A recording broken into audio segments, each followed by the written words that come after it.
something which was also claimed as a deduction, right, for the capital gain purposes.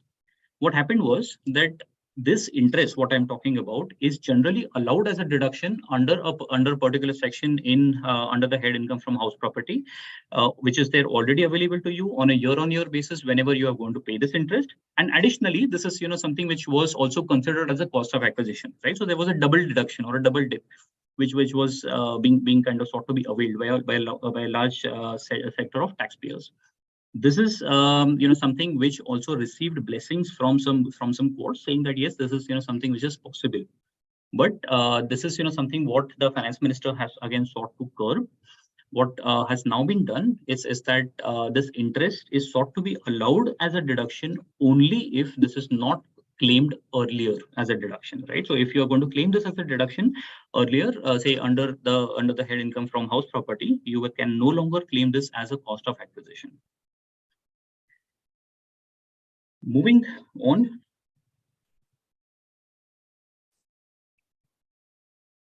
Yeah. Moving on, certain other set of amendments, again, three important ones. One is of late, there has been a spate of say issues which are your market linked debentures, right? So this is again something wherein there was this arbitrage which was thought to be kind of taken advantage of in the sense that this is obviously a debt instrument, but because these were listed basically on the stock exchange, etc. And if your period of holding was more than 12 months, so then this was sought to be taxed as a long-term capital gains, attracting a tax at 10%. Now, this is something which the finance minister has kind of sought to reverse. What she has done is that this is something what will now be treated as short-term capital gains. So irrespective of the period of holdings, irrespective of whether you're holding this for less than 12 months or more than 12 months, this will be treated as a short-term capital gains. So what happens then is that whatever the income, what you will have, this is something which will be taxed as per your slab rate. Okay, so this is then no longer what will attract a 10% beneficial rate. This is something what will be taxed at your slab rate by itself. Now, there is a question that, for example, whether in case this is treated as a short-term capital gain, for instance, then whether the benefit of 54F will be available. What is 54F? 54F is for example, if there is a long-term capital asset which for example is invested in say purchase of a residential house property, so then you get a deduction, and then only the reduced value, if at all, is taxed as a capital gain. So whether this is something what will be taken benefit of. Now, see what she has done is that she has deemed this to be a short-term capital gain. However, the definition of a long-term capital asset per se has not really undergone a change. So if you are holding this for more than 12 months, this is something what could still be a long-term capital asset, which could still be eligible for a benefit of section 54F, right? But so that's something what definitely could be a position what could be explored. But again, this is something what we just need to see what the final act really comes out with, if there is any change in it. And as it stands, this is perhaps a position what could be explored. Another important change what has taken place is when it comes to your life insurance policies. So typically, when it comes to life insurance policy, see, this is something because obviously India doesn't have a social security system in place. Been a traditional practice that this is something what was always sought to be encouraged, that okay, people take up or rather make investments in social security, make investments in life insurance, etc. Now, the proceeds, what you get at the time of maturity or at the time of surrender, this is, something what is often, rather what is exempt, right? So there is a specific section which deals with this. Now, over a period of time, of course, what happened was that, you did have a lot of different products, what nowadays, a lot of these life insurance companies do offer. You do have some products which are not really kind of anything which don't really have anything to do with a life insurance by itself, but it's more of an investment product, right? But which is issued by a life insurance company, or say, for example, which just under the garb of a life insurance, you do really sell an investment product. You do have a minuscule amount of life insurance in it. So all these kind of fancy investment products are all something what are really offered by a lot of or a host of these life insurance companies. Now, since the last 2 years, there have been some amendments what have been taking place in this exemption. So as I said, the exemption is when it comes to the final proceeds, right? So what you receive at the time of maturity or surrender of this life insurance policy. So the changes what took place in the last 2 years were that, in case the premium what you pay towards such kind of a life insurance policy exceeds, for example, 20% or 10%, depending on whenever the life insurance policy was issued, then to that extent, this is something, the proceeds what you get were no longer exempt, right? So were no longer considered to be exempt. Now, mind you, this is in case the proceeds are received on the death of a person, of course, this continues to be exempt. But for example, if the person is alive and say there's maturity, he gets these proceeds. This is, something what was then sought to be taxed in case the premium exceeds this particular limit of 20% or 10%. Now, though, basically, there is a specific clause what has been brought in, and basically the clause talks about a case in which you do have policies which are not ULIPs. So again, ULIPs are again separate, so they have a separate categorizations by itself. Now, apart from ULIPs, if there is any other kind of policy, okay, be it your term insurance, your endowment, or any other kind of such insurance policy, and if the premium which is paid in any of the year, right, that exceeds 5 lakh rupees, then during the lifetime of the policy, then the proceeds what you get out of such life insurance policy will now be taxed as an income from other source. Now, mind you, this is going to be taxed as on a net basis. That means that the proceeds what you get minus the premiums what you have paid would then be taxed as income from other sources. Now, again, this is with respect to the policies what will now be issued from 1st of April 2023. So the policies what have been issued prior to 1st of April 2023, which do not breach this limit of 20 or 10% what I spoke about, would continue to have the same treatment of an exemption earlier. Post which now, for example, 1st of April 2023, if there is a policy, what you take, which has this more than 5 lakh premium, so that's something then what we need to be careful about. This is something what will now be taxed as income from other sources.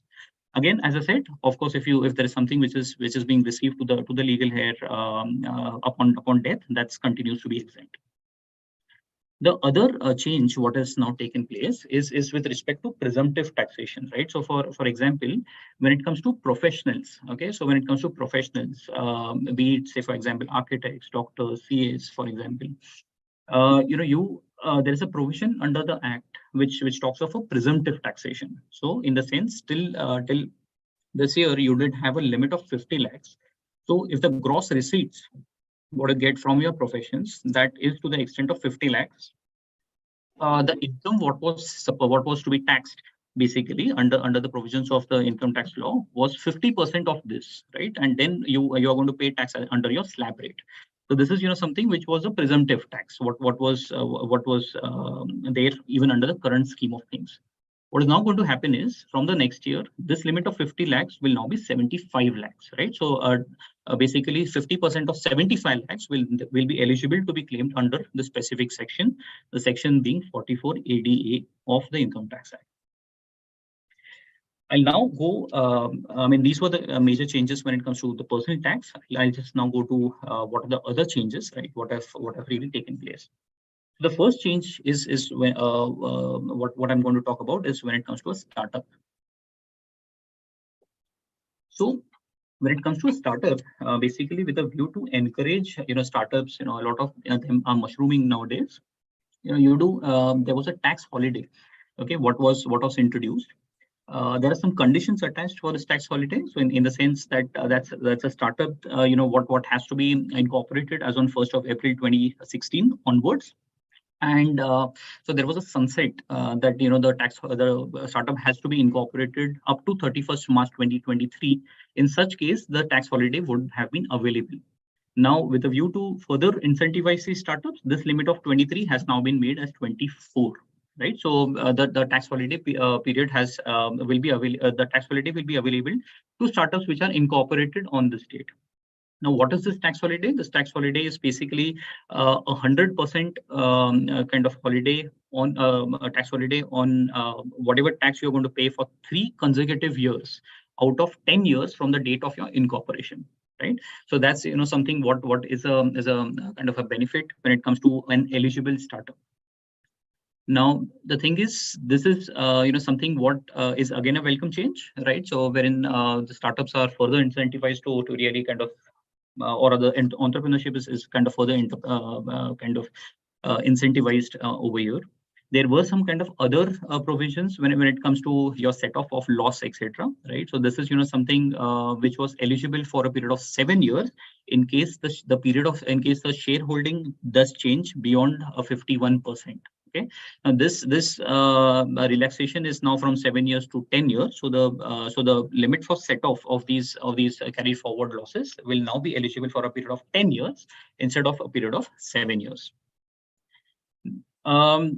Another important change over here is, see, a lot of these startups obviously do require funding. A lot of these, for example, come in from your private equity players, from your venture capitals, from your angel investors, etc. Now, often, see the traditional way of our valuation mechanism when it comes to any other company, or say a company which has been there in the traditional line of business, is often different to what, for example, a startup has, right? So you do have different kind of norms when it comes to a startup. So when it comes to funding of these startups, often it is seen that there is a huge difference, from the face value to, for example, what to the value at which these shares are really issued. So there is a particular section under the Income Tax Act which taxes the differential between this face value and the amount what you receive, right? So which is your share premium for a particular set of startups. Now, the particular set of startups was, say, for example, who, I mean, they had to make some declarations, etc., saying that, okay, this is, something what we do comply with, and if, say, for example, they are DPIT registered, etc. So if that be the case, I mean, this is something which was still kind of accepted by the tax authorities. Now, mind you, this kind of relaxation, what was there from the taxation, was provided to investments which were made by resident investors. This is now something what has been the scope of this has now been sought to be enlarged. So wherein the taxation when it comes to the differential will now be also applicable to investments received from a non-resident, right? So even if, say, a non-resident, especially a PE investor, etc., if they are going to make such kind of investments, then this provision could yet get triggered. Now, important again over here is that in case you don't really have the requisite forms in place, in case you don't really have the requisite, or you don't really fall within the definition of an eligible startup. This is again where the tax authorities do often allege that, okay, look here, the differential amount is then something what would then be taxed in their hands. So this is something which was a draconian provision which really attracted a lot of litigation in the past. And that's the reason, in fact, the finance minister had to step in. She had issued a circular saying that, okay, in case you are an eligible startup, in case you are going to make some kind of declarations, then we are not going to touch you. This is something which will be interesting to see because of this the extension of this provision to a non-resident. How will this work? Particularly because there is a disparity in the valuation mechanisms between in FEMA and under the Income Tax Act, right? As you see over here. So it needs to be seen whether this is something what still continues to be fine from the tax authorities' perspective, or it gives rise to some new spate of litigations. Coming to corporate taxations, now as I said initially, a lot of focus when it comes to MSMEs, right? So it is now become extremely important that from the next year onwards, especially, that a payment what is being made to MSME vendors, these are tracked separately and these are paid on time. Now, 2-3 important aspects over here. One is when I'm talking about the payments. Firstly, this is for micro and small and enterprises. This is not for your medium enterprises as well. So MSME is your micro, small, medium enterprise. So what is sought to be added over here is as a new provision is with respect to micro and small enterprises, the payments what are made to them. Now, in order to kind of improve their cash flow positions, what is also sought to be introduced is that um, the payments what will be made to them beyond a time limit, what has been prescribed under the MSME Act. This is something which will now no longer be allowed to you in case, for example, that does really spill over, from the time what is mandated. I'll just take an example to kind of explain my point. So under the MSME Act, you do have two important provisions in the sense, one, in case you do have a written agreement in place, and in case you don't really have a written agreement in place. If you have a written agreement in place, the MSME Act says that the payments have to be made no later than 45 days from the date of acceptance. Now, what is acceptance? Is for example, when you make delivery of goods or when you are kind of rendering these services. Now, what is also important over here is if you don't really have such a written agreement, so then to that extent, the payment has to be made within 15 days. Now, this is something what is linked to this specific provision. So for example, in the first scenario, you have a written agreement, or in all the scenarios, for example, you do have a written agreement. Your invoice date is say 31st of Jan. Your due date under the MSME Act is say 45 days, which is your March 16. Now, whether the due date is beyond the year end, not really. So if you are going to miss this kind of payment, okay, by your March 16 payment, but you're going to do this within the same year itself, okay, so by 31st of March, then it is still fine. You are still able to get a deduction in that year. Of course, there would be an interest liability, etc., for which there are separate provisions in which that gets disallowed. But at least from the overall payment perspective, this is something what will still be allowed to you. Now, coming to another scenario in which you do have something similar, or 31st March, 31st January invoice date, a due date of 16th March, and you're going to miss this deadline and pay it beyond the financial year. In such a case, the deduction will not be allowed to you in that financial year, but will only be allowed to you in the next financial year. Okay. Similarly, for example, you do have, for example, payments as on 31st of March itself. Your invoice have been raised on 31st of March, due date being 15th May. This is something what will be allowed to you if you're going to make the payment within this due date, right? So within 45 days, it will still be allowed to you. But if you're going to make this payment beyond the due date, as you see in the fourth scenario, it will again not be allowed to you in that year, but only in the year in which the payment is made. So again, this does kind of increase some kind of compliance burden on the corporate taxpayers, right? So because now you would need to specifically have a carve out for micro and small and enterprises in which you're going to make this payment, especially those post Feb March payments, etc., wherein you do kind of face all these issues. This is something what really now needs to be tracked specifically. Moving on, since the last budget, I mean, there has been a lot of focus on, say, a cash benefit or a perquisite, right? So there was a specific section, specific TDS section, what has been introduced, which says that, in case there is a payment, what has been made, which rather in case, say, for example, there is any perquisite or a benefit, what has been provided, then to that extent, that is subject to a particular threshold, there is now a TDS liability on the payer, right? So who's going to make such a kind of a payer, or who's going to give such kind of a benefit or perquisite. Now, where does this come from? This comes from a particular section, as you can see over here, which is section 28.4. Now, what does this say? This says that in the hands of the person who really receives this kind of benefit or a perquisite arising from the business, okay, or profession, this is something whether convertible into money or not, this is something which will be taxed in the hands of such person. Now, up to the Supreme Court, there was some kind of litigation what really went through, and the Supreme Court said that, okay, look here, this provision is applicable in case, for example, the benefits are in kind and not really in cash.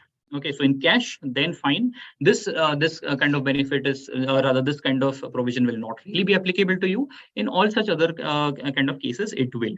So, for example, you do have cases in which you kind of obtain some service or some goods, and you are actually making a payment in cash, right? So, it's a plain vanilla structure. You do really make this payment. But in other kind of such cases, you do often have scenarios in which you're making part cash, part payment in kind, right? So for example, there's a auto, rather there's a car what is given, or say there is a house what is given, whatever.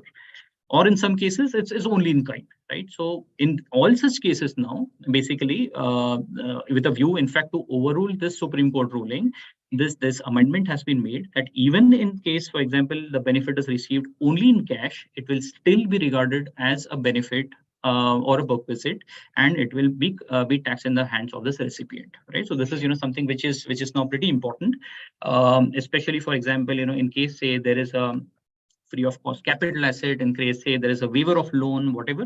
So wherever, say for example, there could be something in cash or in kind. Now, I mean, this is something which again needs to be really tracked, right? So because, for example, nowadays you do have a lot of cases, you do have a lot of apps, you do have a lot of say cases in which you do have a cashback policy, right? So or you do have an interest-free loan.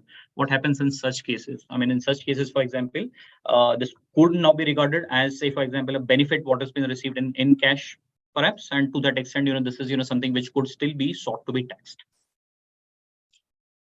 Moving on, I'll not really take a lot of time on this. You do have an SEZ, state tax holidays. So in the sense, this is something which has already got a sunset clause, right, in 2021, and enterprises which are there in an SEZ. I mean, there was no real time limit which was sought, which was there in the provisions.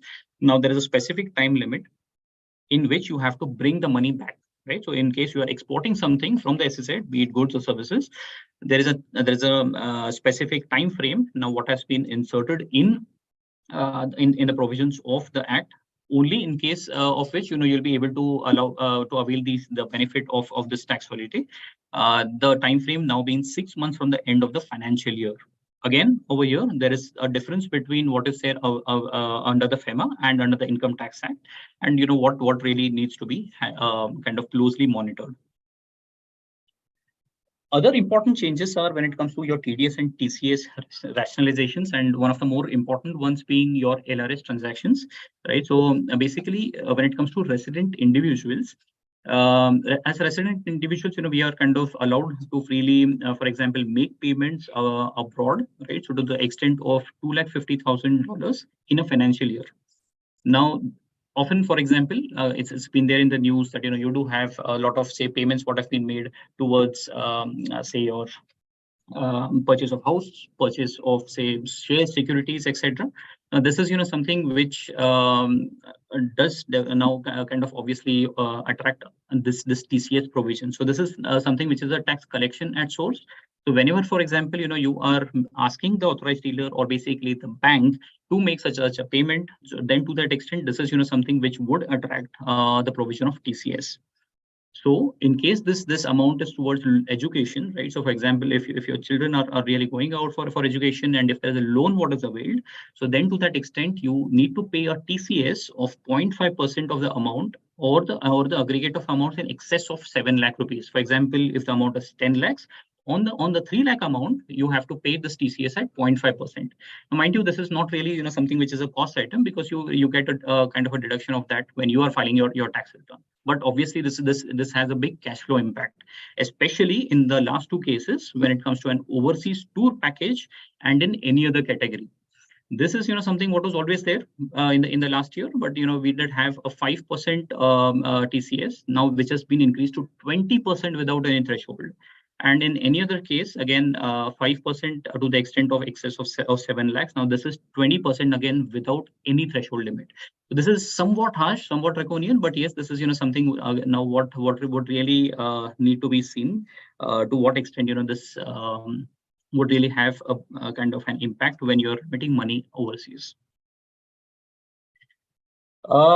The other kind of important provisions being, for example, in case there is a transfer of, say, cryptocurrency or any virtual digital asset for consideration in kind, right? So this is something which obviously there would be there obviously is now TDS. What was there, what was there introduced before.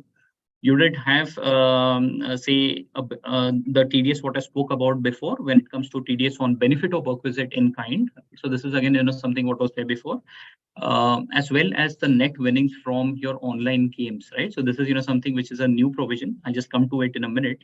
Now, what has now been done is that this is something which till date didn't really have this clause for a penalty in prosecution. This is now sort of being introduced, right? So again, it's becoming very strict now, right? When it comes to such kind of payments, that this is something what will also attract the provisions of penalty as well as prosecution. Another important provision is that in case it does so often happen that you do earn some income in 1 year, you actually find out that okay, no, my 26 years doesn't really reflect the TDS on this payment, and the 26 years is done later. For example, if someone follows an accrual system and a cash system of accounting, obviously there is this difference. But what then happens is that often you offer income in 1 year, and then you're kind of left wondering what to do when that 26 years is getting reflected in the next year, right? Because you're not going to offer that income again, whether you kind of just take a TDS credit in that year, or basically what do you do? So in order to kind of simplify this, what has now been proposed is from 2 years from the date in which this TDS is actually made, you can actually make an application to the tax officers saying that, okay, look here, I have offered this income to tax in this particular year. Please give me a credit of these taxes in this particular year itself, right? So this is a rectification. What will then happen with respect to your tax returns at that point of time, because now the period of revision of tax returns has also been reduced substantially. So it's not always possible that you can always revise your tax returns, but this is a kind of a welcome change wherein you are now able to claim benefit of your TDS in the year in which you have offered the income to tax. This is again, something which is pretty interesting. Lot of us, perhaps, I'm not sure, but play all these kind of online games, right? So and obviously you do have a lot of attraction when it comes to your net winnings, etc. So what used to happen is that hitherto, basically there was a lot of controversy. Firstly, whether what kind of online game is this? You did have your Dream 11s, you did have your other kind of such online games, Ludo and etc. Wherein there was always this controversy that whether this is really a game of skill or a game of chance.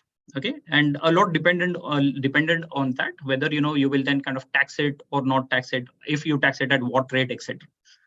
Now, what has been sought to be done is that they have sought to kind of do away with this entire controversy. They have introduced a specific provision for this, that in case you're going to have any winnings from playing any online game, and this definition of an online game is pretty broad, right? So whatever is offered on the internet, right, and wherever you play it by way of a computer resource or a telecommunication device, then to that extent there would be a straight out TDS, what will be done on you. So there's a new section what has been introduced. The TDS is again at 30%, right, on your net winnings. Now, what is net winnings is something what has not yet been defined, but again, something which is perhaps a welcome change for the simple reason that this is something which brings some kind of clarity, does away with the litigation as I spoke about a game of chance as well as the game of luck. But at the same time, this is something which could be a little harsh, because in India, if you see, a lot of your kind of players, who really play all these online games. So they are not the ones, who kind of win, say, in lakhs or in thousands every day. You do have a large set of people who, you do have who kind of win in a few hundreds, for example. Now, all these kind of payments without any threshold limit would now be subjected to tax at 30%. The last point, what I just want to touch upon is when it comes to your tax administration. So when it comes to your tax administration, so for example, when you file your return and, if say your return is fine, wonderful, you do receive your intimations, and, if there's a refund, etc., it gets processed nowadays pretty fast. But in case, say, for example, there are some kind of litigations, right? So for example, if it gets picked up for an assessment, say if there is some addition what is made in the assessment, then you often have got some choices, one of them being your CIT appeals, right? So your Commissioner of Income Tax appeals. Now, of course, there's a huge backlog, right, when it comes to your CIT appeals, basically for a variety of reasons. Now the thing is, this is something what wherein they have kind of proposed to have a parallel authority, which is your joint commissioner of appeals. This is something which was there before. Now they have sought to reintroduce, right, at this point of time. So the you can now file your appeals with the joint commissioner appeals, certain set of appeals, not all, which are kind of passed. So the orders which are being passed by an authority which is lower than that of a joint commissioner, right? So that's something which is there. Uh, Another important change is when it comes to your time limit for completion of these assessment proceedings, right? So the time limit was what was changed in the last year, so which was a 9 months time limit, right? So for example, for your assessment year 22-23, the time limit what was proposed was December 31, 2023. Now obviously what it resulted in is that it resulted in again a host of issues with a lot of cases being kind of not really given kind of due weightage or due time to really assess, especially the complicated ones, etc. Now, with a view to kind of really streamline this entire process, what has been now proposed is that the time limit for assessment will now be added by another 3 months. So from the next year onwards, this time limit will be your 31st March, right, 2024. The last change, what I'm going to talk about is when it comes to transfer pricing. So when it comes to transfer pricing, basically, so transfer pricing is again your transactions between two, say, related enterprises. When you're supposed to file transfer pricing accountant's report, so which is issued by, say, a CA. And along with that, you need to maintain a documentation, right? So documentation is a basis of the preparation of this report. Now, this is, suppose what you're supposed to kind of maintain with you. And in case, say, there is an assessment, you are supposed to furnish it within a period of 30 days. Now, often it did so happen that, once the assessment came in, that the taxpayers or the consultants did really start preparing this kind of transfer pricing documentation. So rather than having it ready beforehand itself. So the period of 30 days has now been brought down to 10 days, right? So that's something which is in the benefit of the revenue, but this is something what they have perhaps encouraged the taxpayers to really have everything in place beforehand itself. Right, so that's something what was mainly from a direct tax perspective. What I just wanted to discuss. Over to Gaurav. Thank you. Thank you, Sudhin.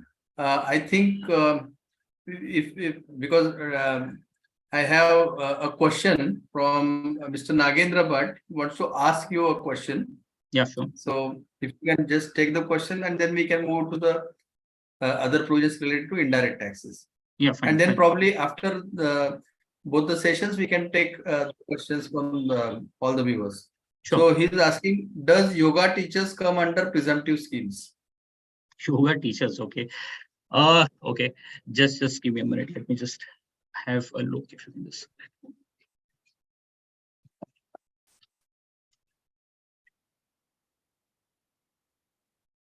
See, basically, there is a particular provision which talks of what are professionals and what are the professions or what are really included in this. So the list of professions basically has what has been really been defined. Yoga teachers are something which is not obviously pretty much covered as a yoga teacher over there. So that's not something which is specifically covered. Basically, which kind of is a little doubtful, whether you can really claim it as as a 44 ADA present scheme. Right. I think this was the only question which came up during your presentation. So we'll now go to Gaurav's presentation, and later on, if people have any questions related to direct tax or indirect tax, then we can probably take after his session is complete. Okay. All right. Yes. Over to CA Gaurav for the provisions related to indirect taxes. Yes. Good evening, everyone. I hope I'm audible. Yes, absolutely. You are audible. And the screen is visible. Right. Yes, it is. Okay.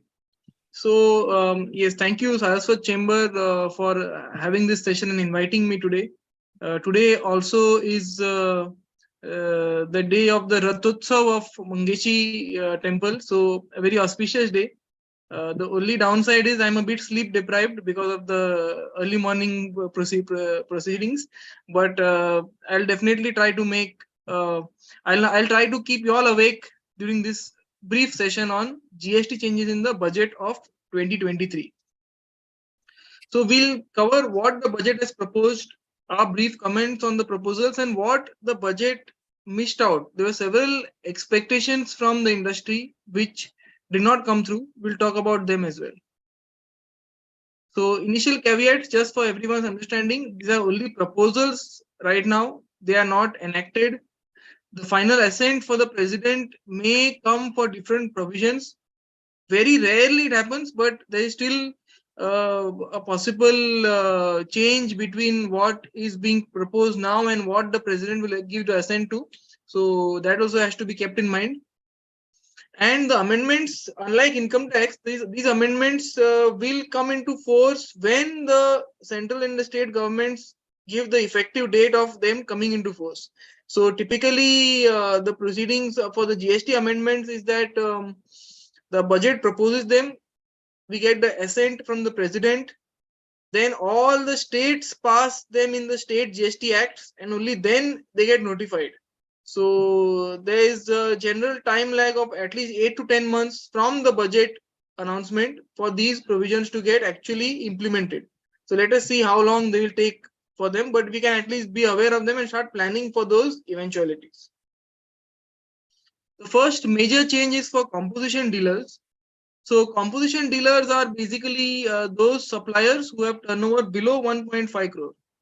So and they have opted for this beneficial or simpler GST scheme. So although GST was supposed to be good and simple tax, they made a further simplified scheme called composition scheme, and these taxpayers who have got turnover below 1.5 crore can opt for this.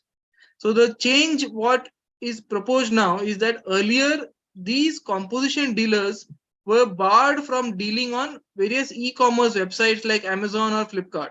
So a composition dealer could not sell his goods on Amazon or Flipkart. That was the law which was there. Now they have said that they will allow these composition dealers to sell goods on these websites like Amazon, Flipkart, etc. So there is an intent, and this was also discussed by the GST Council, that we need to empower the small micro enterprises. We need to allow them to have better market access, and one of the steps towards that is that they have allowed these people now to register themselves with e-commerce websites and sell their goods on these websites. The gaps in these amendments, the first gap is that they have covered only goods. Services still cannot list on e-commerce website. So this, I don't think it has a major impact. I just wanted to share it as a matter of policy, but I don't think there's a major impact here, because most of the services which are there on e-commerce website, they will not be composition dealers. So very few of them will be composition dealers, I would say. But goods, there might be a substantial amount of people. So that is not a major impact thing. But the next one is substantially, I think, I'm not sure how they have missed this out.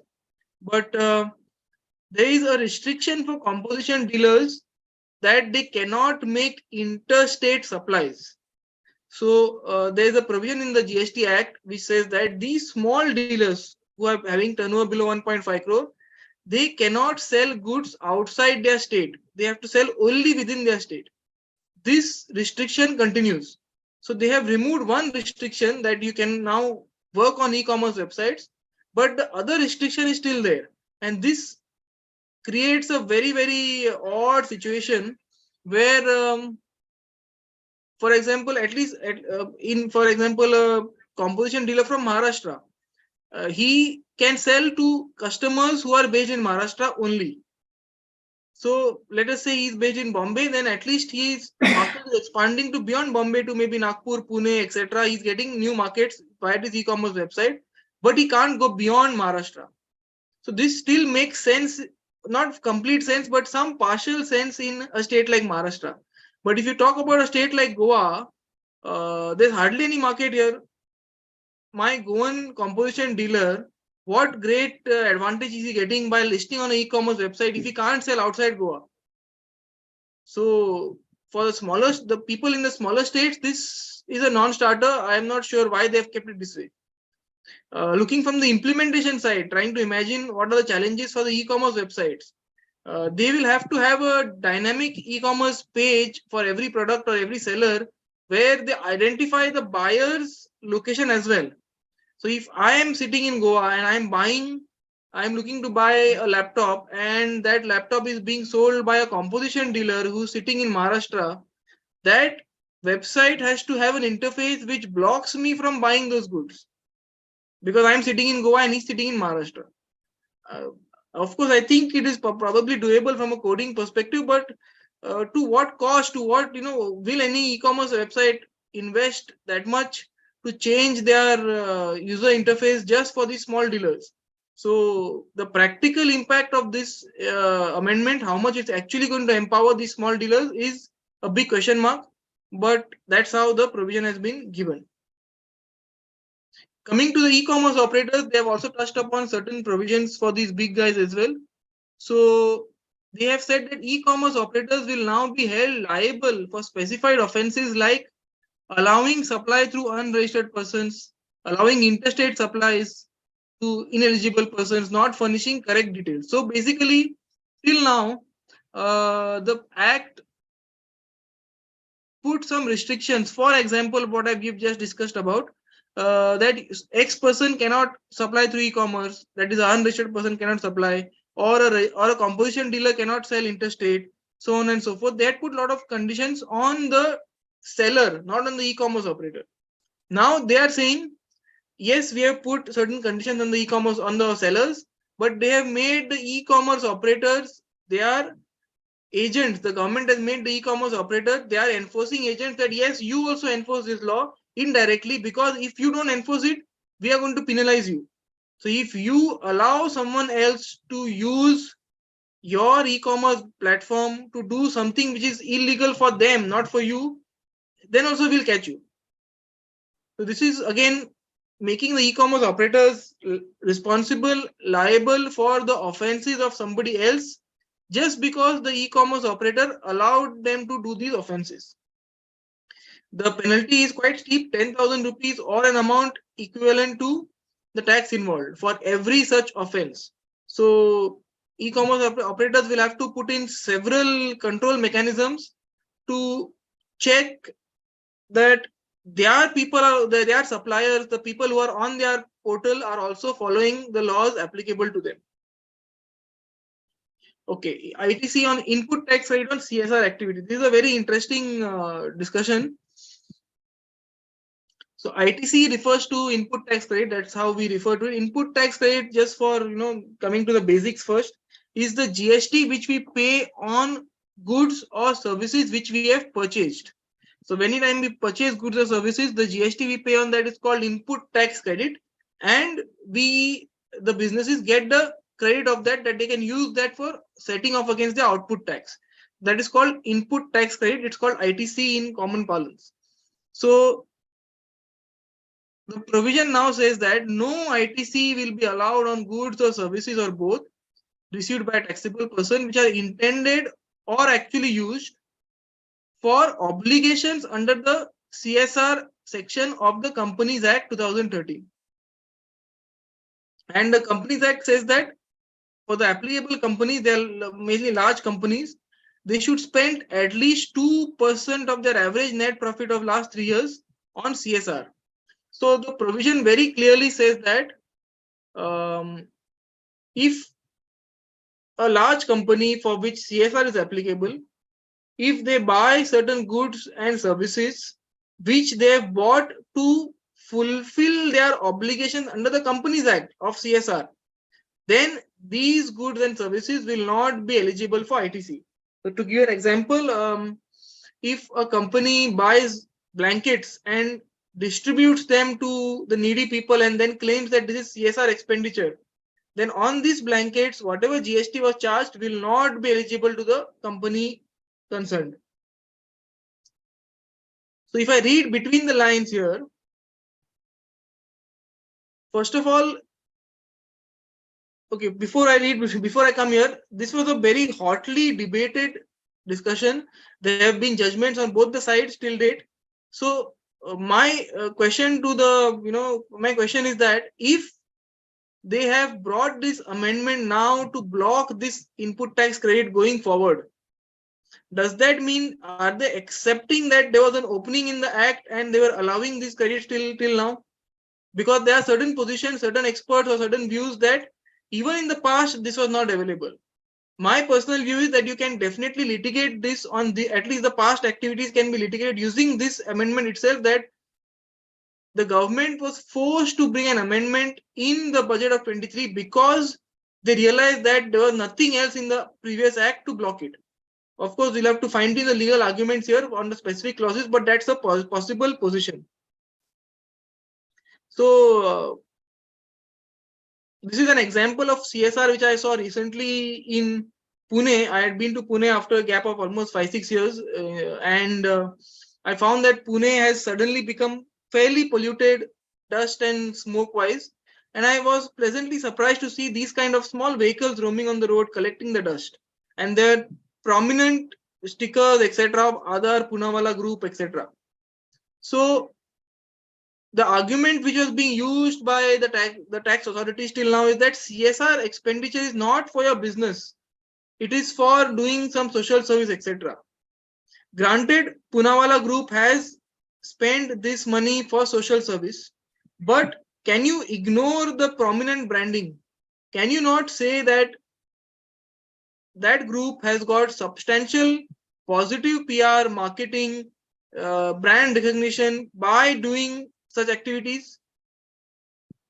I would definitely argue on that ground that yes, I am doing it for society, but I am also getting substantial out of it. It is improving my business, and hence it should be allowed as a input tax credit in my business. Secondly, the amendment talks only about companies. It talks about Companies Act, CSR by companies, etc. So if some non-company does what is commonly called as CSR, it's not technically CSR, but does some kind of charitable donations, etc., will that be out of this? So first we presuppose that there is the existing GST law does not block CSR, and then based on that presupposition, since we are talking that this provision blocks only those companies who are coming under Companies Act, will partnership firms, LLPs, proprietorships be able to still enjoy the input tax credit on CSR? Again, a very, very tenable argument, because the blockage is very, very clearly, specifically attacked only on companies. So non-companies can still, even in the future, possibly use these credits. Okay, the next amendment is about supply of warehoused goods. So just to get the basics right first, whenever we import any goods, they are, let us take the example of an airport. We get the goods and they are cleared by the customs authority there by issuing a bill of entry for home consumption. So, and on that they ask you to pay some GST normally, maybe 18%, 12%, depending on the rate. So on the goods, you get a bill of entry for home consumption, you pay the GST, and that is when the goods are deemed to be free to enter the market of India. Then they can enter anywhere into India, they can get mixed, and the tax liability will continue as it is. So that is the normal way of importing goods. There is another way of importing goods is at warehousing it. So they will issue a bill of entry for warehousing. That is, warehouse is a authorized location where the customs authority allows you to have imported goods without paying any GST or customs duty, subject to certain conditions. Typically, it is because these goods are maybe due for export in the future. So the dealer or the importer says that, look here, I don't want to pay GST and then again claim a refund on the after I'm exporting. So please designate this area as a warehouse. We'll keep the goods here. And when I export, I will not pay any GST right now. And when I export again, there will be no GST. So I have no cost of GST or cash flow blockage per se. That is warehousing. So now there's a concept of supply within warehouse before home consumption. That is, I've kept the goods in warehouse. I am not physically moving the goods out of the warehouse, but I'm making an invoice of the same goods on somebody else. I'm owning the goods. I say now Mr. B is owning them, and Mr. B pays me the money for these goods. So now Mr. B owns them, but they are sitting in my bonded warehouse, customs warehouse. So this is called supply within the warehouse before home consumption. The law says that now above is considered to be exempt supply for purpose of ITC reversal. So another concept here which we need to understand is that the GST law very specifically states that you cannot claim ITC or input tax credit benefits if you are undertaking exempt supply. So there has to be a proportionate reversal proportionate to the exempt supply. So now they have expanded the scope of exempt supply for this purpose, saying that even these supplies within the warehouse before home consumption will be deemed to be exempt supplies. So one common example of these kind of supplies is duty-free shops. So what are duty-free shops? Duty-free shops are actually warehouses designated as warehouses by the Customs Act. They may be, made up to look like shops, but they, legally speaking, they are bonded warehouses. The people, the buyer, the duty-free shop owners import goods. They don't pay any GST on the import because they're saying we're keeping it on the duty-free zone itself in the bonded warehouse. And the persons who are leaving the country, they buy them and go. So these goods enter the Indian territory without entering the mainstream market, just stay in the duty-free shops and then they go. So this is the impact. This impact will have this provision will have impact only on the duty-free shops and other some similar bonded warehouses, etc. Okay, one more important provision here. To give a background, Section 22 of the GST Act said that registration is mandatory for suppliers who are supplying goods value of which is above 40 lakhs in a financial year, or services value of which is about 20 lakhs in a financial year. So this is the threshold. If you cross these thresholds, you have to get registered under the GST Act. There is one more section called Section 24, which says that you have to get registered mandatorily irrespective of threshold. So for example, it said that if you purchase goods or services liable to reverse charge, that is where the GST liability is on you and not on the supplier, then you have to get a GST number irrespective of threshold. So even if you are having a 5 lakh turnover, but if a lawyer provides you services, lawyer is under reverse charge, so you will have to get a registration, pay his lawyers, pay the GST and the lawyer's fees, and then charge GST on your sales as well. So these two provisions talk about registration. First one, threshold. Second one, mandatory registration irrespective of threshold. Now the problem comes because of the next third one, Section 23, the one which is sandwiched between these two. This provision said that there is no need for registration irrespective of threshold for the specific categories. For example, if a person is supplying only exempted goods or only exempted services, then he was said to be not required to be registered under the GST Act. So one example is a doctor. A doctor provides medical services which are fully exempt. So a doctor is providing only medical services, so he is out of the net of GST. Another example is maybe someone selling food grains. Food grains are out of GST. So if you're selling only food grains, you would not be required to register. The controversy arrived at the confluence of Section 23 and 24. If a doctor, for example, avails lawyer services for buying a new clinic, so a doctor, by virtue of Section 23, does not require to get a GST number because he's supplying only exempt. But that same doctor, via virtue of Section 24, is required to get a GST number because he's availing lawyer services. So this conflict was there for a long time, and this has been resolved now, thankfully, in the favor of the taxpayers. They have issued a retrospective amendment, first of all, that once this amendment is notified, it will be effective from the first day of GST. So from 1st July 17, they are cleaning the slate, saying that such doctors will not require to register even if they are availing lawyer services, for example. So they are saying that section 23 is supreme. It overrides 24 and 22. So if I get relief under 23, 24 cannot touch me. So in our example, the doctor will not have to take a GST number because this provision is proposed to be amended now. Again, it will come, they'll be notifying it maybe in the next 8-10 months. But once when notified, it will have power, it will have impact from 1st July 17. So all the past litigations will be taken care of under this provision. Next amendment is regarding filing of GST returns. They have now said that taxpayers can file GSTR 1, 3B, 9, GSTR 8 only up to 3 years from the due date of furnishing of said returns. So there's an upper limit. They are saying that now we cannot keep the portal open for you forever. Your due date is Jan 21. Then till Jan 24 will allow you to file these returns. Beyond that, you can't file these returns. Okay. This is an interesting provision here. There are 3 categories of sales which they're targeting through this amendment. First is out and out sales. Basically, I'm in India. I have placed an order on a supplier in China to directly deliver the goods to somebody in Dubai. The goods never enter India. From China to Dubai, they fly out and out. That's called an out and out sale.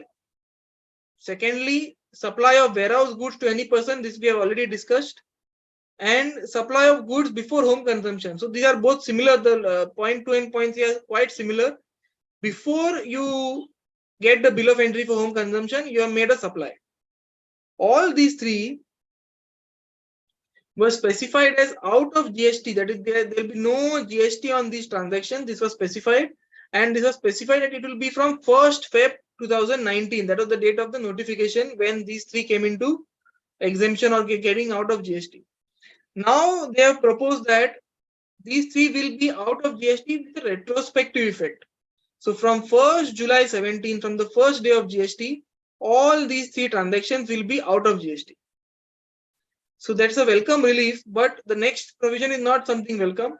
That there will be no refund of tax paid in the past. So the provision to bring them out of GST came only on 1st Feb 19. So till that date, there might have been certain businesses who have paid GST on these transactions out of abundant precaution or because the department pressurized them, etc. Now the government is saying that we will exempt them from 1st July 17, but whatever tax you have paid is already ours, we are not giving you back.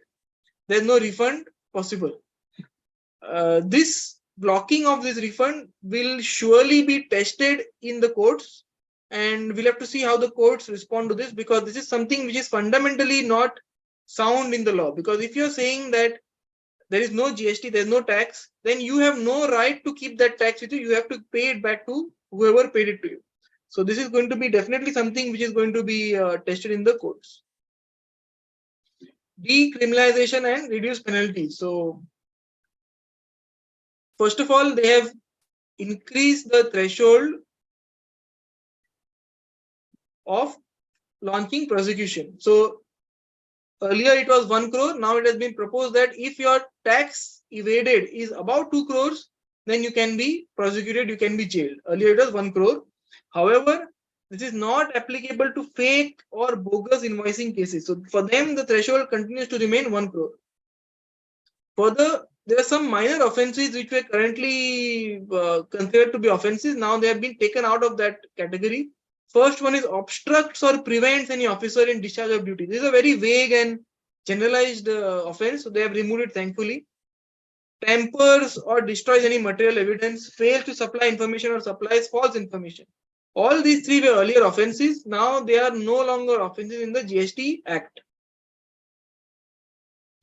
Next one, policy for data sharing. This is something interesting, that the government is bringing out policies for data sharing. Normally we hear about data being shared between agencies, but here luckily they are talking about some kind of policy, and what it says that they're inserting a new provision which will prescribe manner and conditions. It's an empowering provision for sharing of information furnished by a taxpayer in either his return or his application for registration or his GST returns or his e-way bill, e-invoice, etc. And for data sharing, consent of both supplier and recipient will be taken. So this is a very welcome move that they are talking about consent based sharing. They will not be sharing these information out and out arbitrarily without taking on board the taxpayer. And my reading of this is that this is primarily going to be a beneficial provision, because if the businesses here who are attending know about this, for example, this PSB loan in 59 minutes, that website picks up data from various compliance portals, income tax, GST, etc., analyzes your credit worthiness, and then gives you a loan proposal. So if that portal can now pick up your sales and purchase data from the GST portal, which is more reliable, then definitely you will get more benefits. So I think this is an enabling provision for such kind of data sharing, where you will benefit from that data being shared to that particular new entity. Place of supply for transport of goods. A slightly technical amendment here. First of all, this targets only those people who are in the business of service of transport of goods to a place outside India. So during export of goods, if you are a transporter who transport goods from India to a country abroad, then this amendment targets only you. Other people are not really largely bothered about this amendment. As per the current provisions, such transporter had to charge IGST even though the recipient of the services, that is the exporter. See, I'm trying to be very clear here. The exporter is sending goods out of the country. He is availing services of a transporter. So let us say an exporter in Mumbai is availing services of a transporter, maybe at Nhava Sheva, that please take my goods and transport them to Dubai. So this transporter is providing services. The Nhava Sheva transporter is providing services to the Mumbai exporter. Both of them are in the same state. Even though they were in the same state, the current provisions made that transporter charge him IGST. Now the provision says, if you are in the same state, you can charge them CGST, SGST. This is not going to have any great impact. It's a procedural change just to be noted by the people who are transporting goods out of the country. So that covers most of the budget, important budget changes. We'll talk about what is missing from the budget now. First of all, the GST amnesty scheme. There have been a lot of media reports, lot of talks about this. We are now just entering into the zone where the department is checking our records for financial year 17-18, financial year 18-19.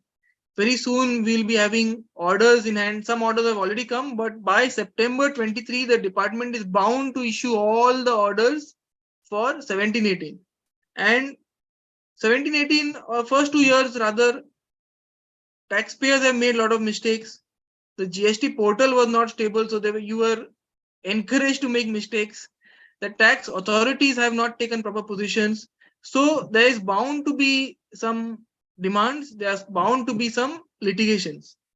We were expecting as industry that the government would allow some offenses to go not unpunished per se, but have a reduced impact. They would give some kind of one-time window that all these people can regularize their offenses, compound them, or pay a lesser interest, lesser penalty, and close the chapter. Because in the first 2 years, everybody had done some kind of issue. That thing has not come through in the budget. Second, again from a litigation perspective, right now you've got the assessing officer, then you have got the commissioner appeals, and then directly you need to go to the High Court. There is no tribunal of GST, although we are 5.5 years down the line. No GST tribunal has been yet formed. There is a lot of debate. There are cases in the High Court where the people are challenging the kind of tribunals being formed. But we expected again that this budget would bring in the enabling provisions to allow tribunals to get formed in the near future. Unfortunately, that is missing. So I don't know how they are going to bring this, because if we have to wait another year for tribunals to form, it's going to be very, very painful for all the people who are in litigation, because everybody cannot afford to go to high court.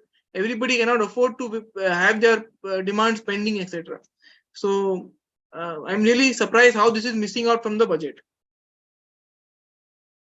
Various other reliefs, there are a lot of other provisions which were not very tax friendly, which were not giving the right impact.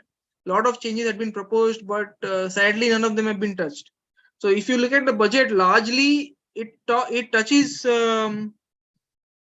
it doesn't touch the mainstream. It touches everybody except the mainstream. It touches the composition dealers who are small, very less in number, small taxpayers. It touches the e-commerce operators, again, who are very large, not the main chunk of the industry. It talks about people who are committing offenses. Again, most of them will not be the regular mainstream. So it doesn't have much to do with the mainstream. Only the large and the small side they have touched upon. So that's it about the budget from the indirect tax perspective from me. Welcome to any questions, and over to the organizers. Thank you so much. Thank you, Gaurav. That was a really insightful session on the indirect tax proposals. So I welcome all the questions from all the participants. If you have any questions related to any of the topics which were covered under direct tax by Sudhin, or on the indirect taxes by Gaurav, you are free to ask. You can unmute yourself and ask them the questions, or you can type your questions in the chat box.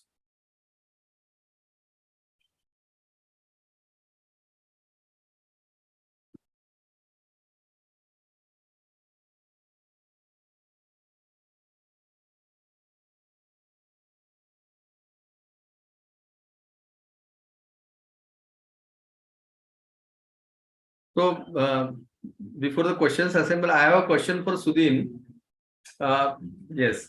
So a lot of mutual funds, because there is a lot of talk about this TCS being collected. So if a mutual fund is going to invest outside India, because now it is banned as of now, because mutual funds have exceeded those limits. But once those limits are now taken back, and now they are allowed to invest outside India, will they also be required to do pay the TCS when they are buying the stocks outside? This was question in my mind. Yes. Yeah, well, valid question. Actually, been a topic of discussion actually on this, right, when it comes to mutual funds. See, the thing is, I mean, two aspects. So one is when it comes to the limits, what have been there, or when it comes to an LRS scheme, when it comes to a resident individual, when it comes to say your, which obviously is not really applicable to a mutual fund, when it comes to your overseas tour package, obviously again, which is not really applicable to a mutual fund, right? So but yes, when it comes to you really kind of remitting money outside, to really kind of buy stocks, etc. Now, this is something. One view is that you are kind of investing in whose name? Okay, in the name of, for example, typically the mutual fund itself. So it's not really in the name of an individual.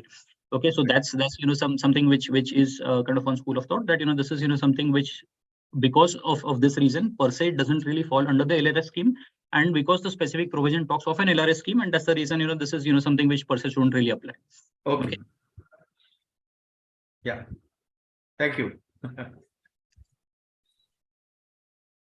Is there any other question? I think the participants have understood or they are thinking about the provisions. So all these things you have explained, both of you have explained in a very lucid manner. So when it came to direct tax provisions, Sudhin, you have explained very beautifully how the government is pushing us towards a new regime, and now people will be more inclined towards opting for the new regime, and in short, they will be government is pushing us to do more consumption because they want to make it a consumption-driven economy instead of being a saving-driven economy. So I think they are pushing us to opt for the new regime instead of the old regime, which we have all seen over the last so many years. There are some very good initiatives in the budget, like for example, the protection given to MSMEs, though it was there in the GST Act, wherein if you don't pay within 180 days, then you have to reverse the credit. So for B2B businesses, it was there. But now I think with this increased protection for the MSMEs, people or the larger corporates who are dealing with the MSMEs will be required to pay as per the required norms, or they will have to forego their deduction. So it is a welcome move considering MSMEs. But at the same time, the TCS on the LRS transactions is really what you can say is a draconian move, you can say, because a lot of people, but at the same time, I think government is really interested in protecting our foreign exchange reserves, because a lot of people were buying stocks outside.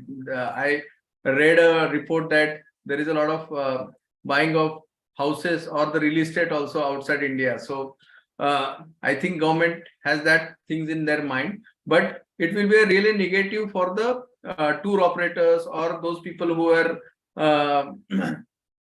going abroad, or they were promoting their tours abroad. But at the same time, another view is that government wants to promote domestic tourism. So instead of you going outside, you should enjoy your own India, and you should explore more India. That might be the one of the reason.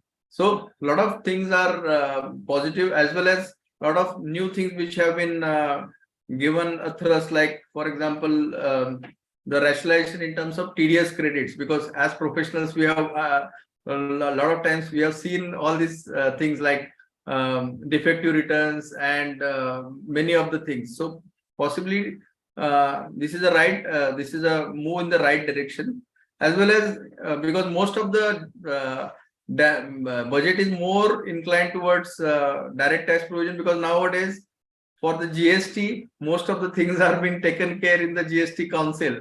But at the same time, few of the things what Gaurav mentioned here about decriminalization of the offenses is an interesting thing, because ultimately criminals must be punished, but the people who are doing genuine business, they should not be unduly punished.